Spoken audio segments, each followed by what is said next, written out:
Joshua 11. And it came to pass, when Jabin king of Hazor had heard those things, that he sent to Jabin king of Madon, and to the king of Shimron, and to the king of Achshaph, and to the kings that were on the north of the mountains, and of the plains south of Chinnereth, and in the valley, and in the borders of Dor on the west, and to the Canaanite on the east and on the west, and to the Amorite, and the Hittite, and the Perizzite, and the Jebusite in the mountains, and to the Hivite under Hermon in the land of Mizpeh. And they went out, they and all their hosts with them, much people, even as the sand that is upon the seashore in multitude, with horses and chariots very many. And when all these kings were met together, they came and pitched together at the waters of Merom, to fight against Israel. And the Lord said unto Joshua, Be not afraid because of them, for tomorrow about this time will I deliver them up all slain before Israel, thou shalt hough their horses, and burn their chariots with fire. So Joshua came, and all the people of war with him, against them by the waters of Merom suddenly, and they fell upon them.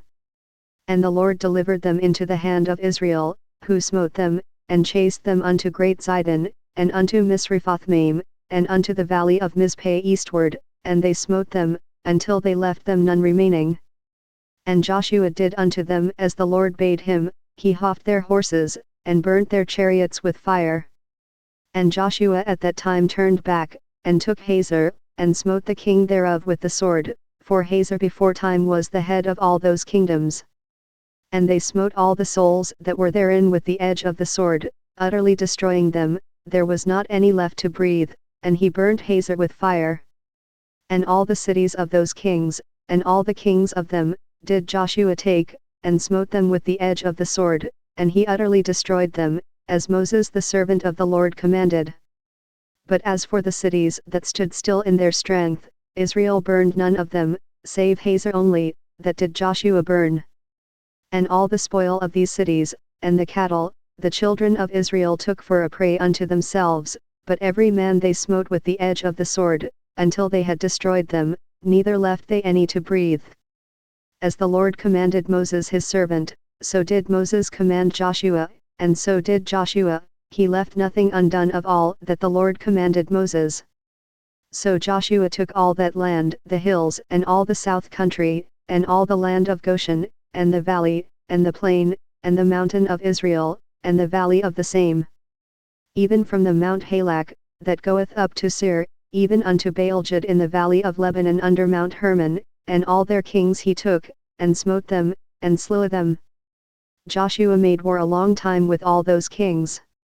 There was not a city that made peace with the children of Israel, save the Hivites the inhabitants of Gibeon, all other they took in battle. For it was of the Lord to harden their hearts, that they should come against Israel in battle, that he might destroy them utterly, and that they might have no favor, but that he might destroy them, as the Lord commanded Moses. And at that time came Joshua, and cut off the Anakims from the mountains, from Hebron, from Debir, from Anab, and from all the mountains of Judah, and from all the mountains of Israel, Joshua destroyed them utterly with their cities. There was none of the Anakims left in the land of the children of Israel, only in Gaza, in Gath, and in Ashdod, there remained.